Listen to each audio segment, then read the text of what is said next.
Now on to America. Kind of. This is kind of worldwide news, but it's about an American company. It's Pfizer. Yep, our good old boys Pfizer. The rich boys themselves. They had some, the CEO had some words for people who spread misinformation. So if you've ever spread a piece of misinformation, if you've ever deliberately spread a piece of misinformation, well, then the CEO of Pfizer has words for you. Those words being that you are a criminal and you have cost millions of lives to all those deliberate people who deliberately circulate false information. You're a criminal.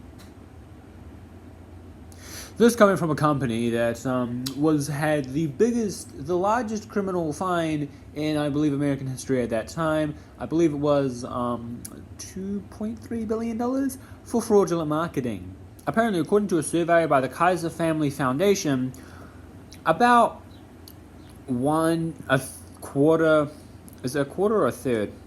I don't know, it's up here, so if I get anything wrong, just be sure to read it. 3/4 of US adults either believe or are unsure in at least one of 8 false statements about COVID-19 vaccines, with a majority of mainly unvaccinated adults and Republicans being the ones to have more concerns about the vaccines. But don't worry, there is hope. Hope. The CEO of Pfizer, your Lord and Master, he has decreed that life can go back to normal once the unvaccinated become the vaccinated. Why didn't you say so? Why didn't we think of this before? Now, a lot of people have said this, that life will go back to normal once everyone becomes vaccinated. Here's the problem with that, though. COVID-19, or the coronavirus, it's going to mutate.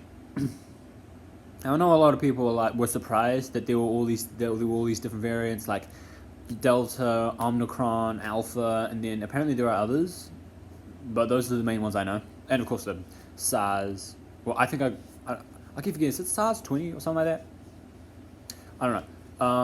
I don't know if that's a variant or the original virus, but that's not really important for what I'm going with. But yes, viruses as a whole, they have a habit of mutating. Now, this could be due to a variety of different factors. I'm not too sure, the scientific angle, but it could be new exposure to new elements or something, or just all these various little things. Viruses, they don't tend to just stay stagnant. They often tend to mutate, and so yes, we are always going to get variants, all these new variants, and we are going to constantly. We are constantly going to be getting new variants as COVID-19, as the coronavirus does mutate, as it would. It's. I think a majority. I'm no scientist, but I think a majority of people who are scientists were not surprised that there were mutations that it mutated, because that's just the way viruses work. They're not like these shadowy evil people who are we're gonna get them. Oh wait, they have 2 meters. They're standing 2 meters apart. We can't infect them. Oh, that guy, we're gonna infect that guy. Oh wait, shoot, no, damn, he's eating. I thought we had him. We got that we thought we had him because we got the mask off. But and from what I've heard, this might be false, but apparently the current Pfizer vaccine isn't the best at dealing with Omicron. But now again, I'm not sure how true that is, but that is natural, because putting aside a lot of the rhetoric about whether vaccines are effective or not, I mean, well, not that, but whether of anti-vax or pro-vax, this vaccine was made within a few months.